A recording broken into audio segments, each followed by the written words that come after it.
Loneliness. What do we mean by loneliness? Solitude can be a good thing. Sometimes we seek out solitude. But loneliness? That's quite different. Loneliness is a state of mind.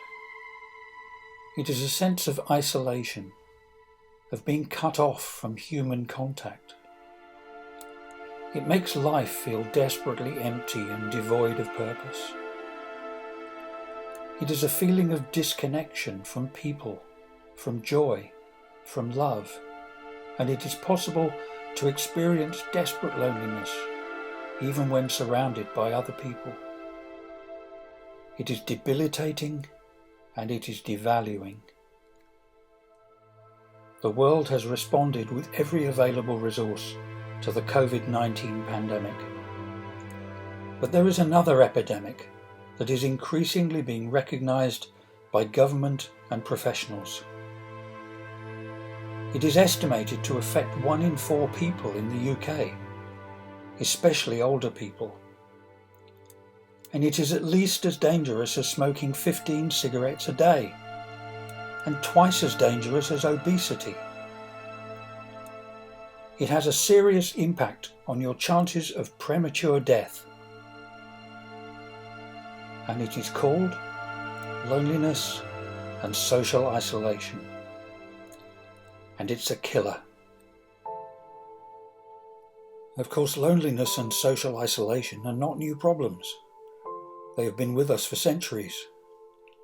Humanity has always suffered from losing partners and friends, the breakdown of relationships and families, from illness and becoming housebound and shut in. And these have always become more frequent and more acute with age. Some would say it was worse in the old days, and at least we have the TV for company. But actually many modern trends make isolation far worse.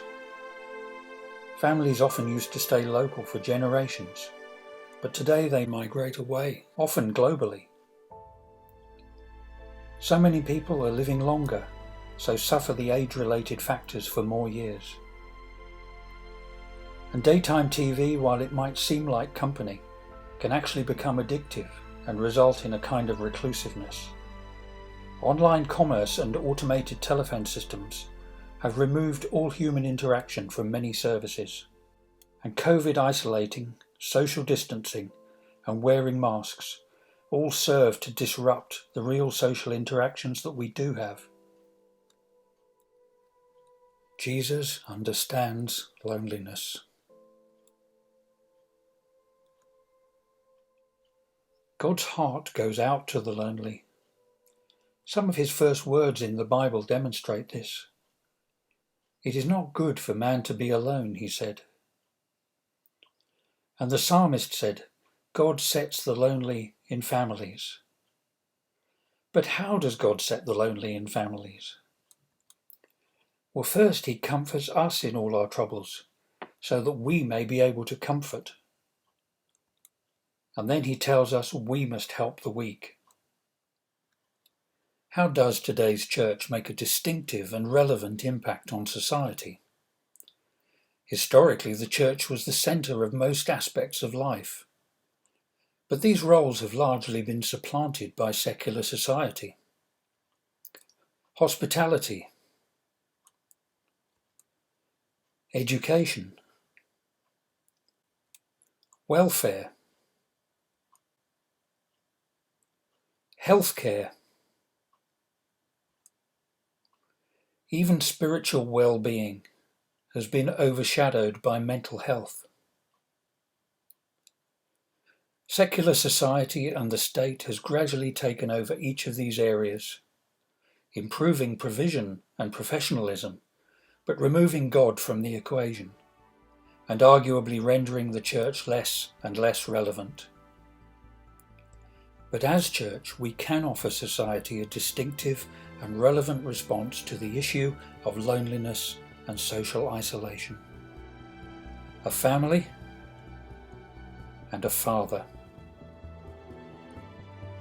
We know that as church we belong to a family. Wherever we may be, whoever we may be, we have brothers and sisters nearby with shared values and the same loving Father. So in a world that looks first for secular, professional solutions to its problems, how do we get across the message that the church offers the lonely a real, deep and lasting remedy to their loneliness?